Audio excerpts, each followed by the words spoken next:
Barangay Ginebra trade Ralph Co to Blackwater Bossing kapalit ng first round pick mga bro, at Mikey Williams to Barangay Ginebra. So hindi na nga masyadong nagagamit ng Barangay Ginebra itong si Ralph Co mga bro, kahit kailangan nila ng shooter. Isa kasi sa problema dito kay Ralph Co ay takot tumira kahit may shooting. Maraming beses na talagang nangyari kahit open shot beyond the arc, pinapasa niya pa ang bola kaya nagre-resulta ng turnover. Pero hindi naman siguro natin masisisi itong si Ralph Co mga bro dahil ganun nga ang sistema ni Coach Timcon, kapag buwakaw ka, siguradong papagalitan kanya. Pero ayon sa source mga bro ay gusto daw kunin ng Blackwater Bossing si Ralph Co kapalit ng first round pick. Well, para sa akin mga bro, kapag nangyari yan, siguradong win-win talaga ang Barangay Ginebra pagdating ng 2027 rookie draft. Imagine kung magkakaroon sila ng 3 first round pick. Alam naman nating may mga mabibigat na pangalan ang magpapadrop sa taong yan. Ilang season na din na Blackwater Bossing at Tira Permajip lang ang nagpapalitan sa first at second overall pick, 'di ba? Kaya panigurado marami talagang PBA fans ang papalag kapag nangyari ang trade na yan. Maliban na lang siguro mga bro kung sa 2028 na first round pick, baka pwede pa.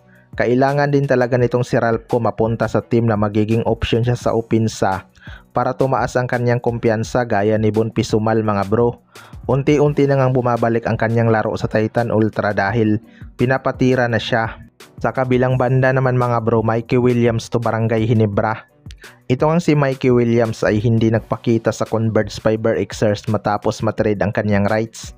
Ayon sa report, masyado nga daw malaki ang hinihingi nitong si Mikey Williams mga bro.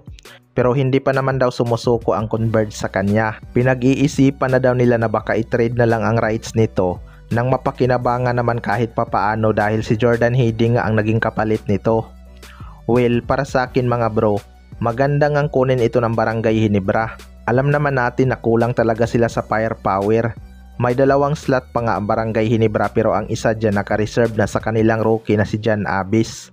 Malaking bagay talaga sana kapag nakuha nila si Mikey Williams mga bro dahil alam naman natin ang kakayanan nito. Pero kailangan ngang hayaan siya ni Coach Timcon na laruin ang kanyang laro. Ball dominant kasi tong si Mikey Williams pero namamasa naman to mga bro. Effective lang talaga ang kanyang laro kapag matagal sa kanya ang bola. Kita naman natin noon sa kanyang rookie season pa lang mala-import na nga ang kanyang ambag sa TNT Tropang Giga. Malakas naman kasi talaga tong si Mikey Williams mga bro, sa kontrata lang talaga nagkakaroon ng problema dahil every season palaki ng palaki ang hinihingi nitong sahod. Pero kayang-kaya naman ng SMC Group yan kapag maganda pa rin ang kanyang maipapakitang performance. Baka kasi may kalawang na ang kanyang laro. Kayo mga bro, ano masasabi nyo tungkol dito?